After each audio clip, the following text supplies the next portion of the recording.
Hi, I'm Adnan Mir. I'm a pediatric dermatologist practicing at Montefiore Medical Center and Albert Einstein College of Medicine in the Bronx, and dermatopathology at Diagnostics in New York.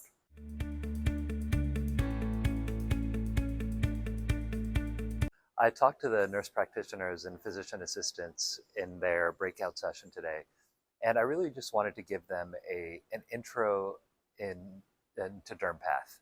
So dermatology residents get a lot of dermatopathology training during residency, which is really important to sort of understand what we can and can't do as dermatopathologists and to teach the subjectivity of the process. But NPs and PAs don't tend to get that specific training, so I wanted to give them a primer into what I'm looking at under the microscope when I'm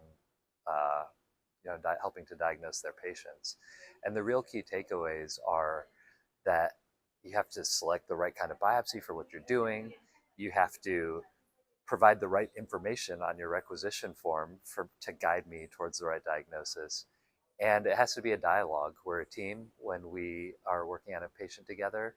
And if things don't make sense, just like Dr. Ko spoke about earlier today, if things don't make sense, I need to hear about it because I may not have the whole picture just based on what's written on the requisition form.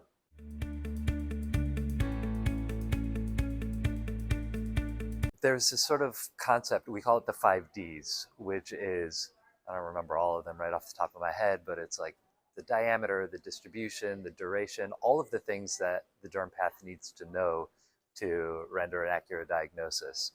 So the first way to do this is to really make sure that the requisition form that's submitted with the specimen is complete. The more information that I get, the more clear picture that I get of what they're seeing clinically.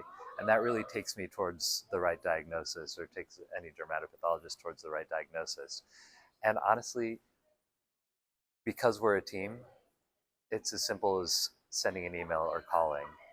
I know it can be a little bit intimidating to reach out to a dermatopathologist sometimes, but they really do want to make sure that they've got the right diagnosis too. And so just calling, hey, can you talk about this case? I noticed that you gave me this differential diagnosis. I was really thinking something more along the lines of this, or this is what's happened since we did the biopsy. It didn't respond adequately to the therapy that was suggested by that diagnosis. What else can we do?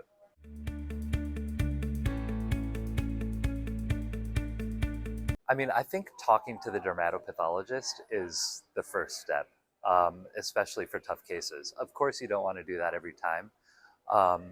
The American Academy of Dermatology has lots of excellent talks that are geared towards clinicians on dermatopathology. That's probably the best place to start. Also, the AAD has a teaching set for trainees and a curriculum for trainees in dermatopathology. And those are good places to start. Unfortunately, there aren't a lot of great resources for people that are already in practice outside of those, but I think it's a sort of a growth area for DermPath in general.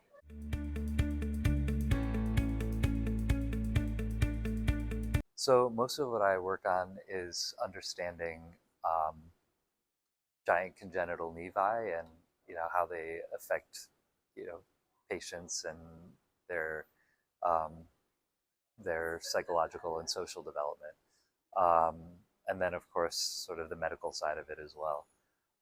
And so that's something that I'm pretty passionate about. And my cohort of patients with that condition is growing. So it's something I'm pretty excited about.